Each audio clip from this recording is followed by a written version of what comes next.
Have you ever felt like your online identity isn't truly yours? Like you're just borrowing it from big tech companies? What if I told you that in just a couple of years, by 2026, the way we prove who we are online is going to be completely revolutionized? Get ready, because we're diving into decentralized IDs, or DIDs, and why you absolutely need to know about them. So, what's the big deal with how we log in now? Think about it.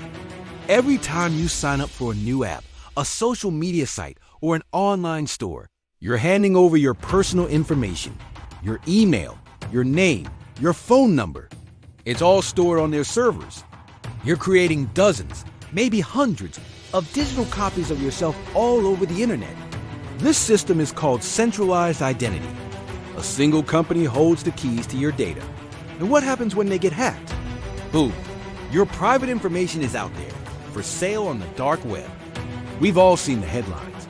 Massive data breaches affecting millions of users. It feels like it's not a matter of asterisk. If asterisk, your data will be compromised. But asterisk when asterisk.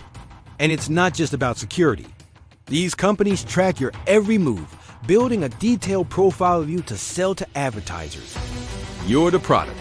That log in with Google or log in with Facebook button is convenient, sure, but it comes at a huge cost to your privacy. You're trading control for convenience.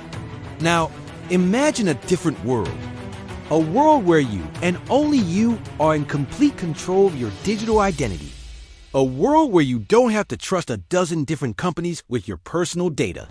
That's the promise of decentralized ID. So, what exactly is a DID? Think of it like a digital passport that you own and control. It's not stored on any company's server. Instead, it lives on a decentralized network, like a blockchain, secured by cryptography.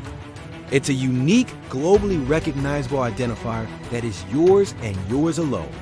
It's like having a single universal key for the entire internet, but a key that only you can use. Let's break down how it works without getting too technical.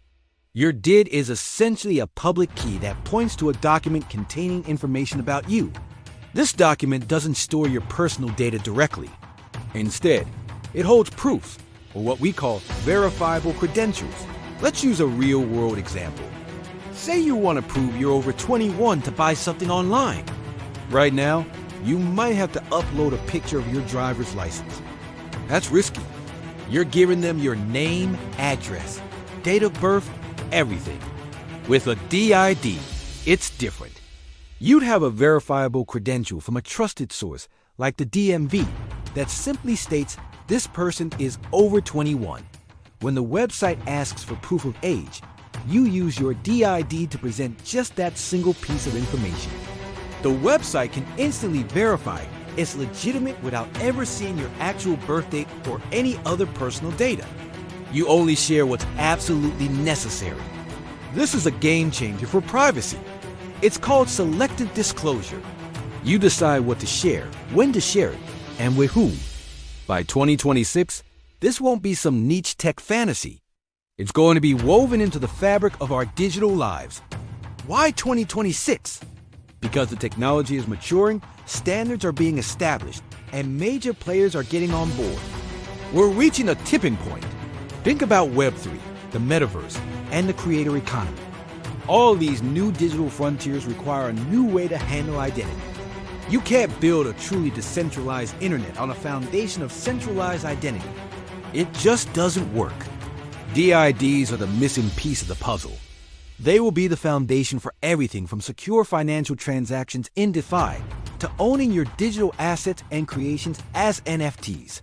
Imagine logging into a metaverse platform not with a company account, but with your own sovereign DID, bringing your reputation, assets, and social connections with you seamlessly.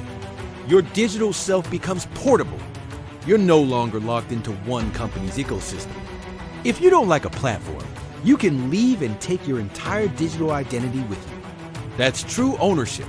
So, what are the real-world benefits you'll see? First, massive security improvements. Since your data isn't stored in one giant honeypot, the risk of mass data breaches plummets. Hackers would have to target individuals one by one, which is far less efficient. Second, unparalleled privacy. No more creepy, targeted ads following you around the web because you happen to search for something once. You control the flow of your data. Third, incredible convenience. Forget trying to remember 100 different passwords. Your DID will be your single secure key to everything. You'll log into websites, access government services, verify your educational credentials, and even unlock your smart home, all with one universally accepted identity that you control. This will streamline countless processes that are currently clunky and insecure. Think about applying for a loan. Instead of gathering and sending piles of sensitive documents, you could simply grant the bank temporary, verifiable access to your financial credentials. The process will be faster, more secure, and less intrusive.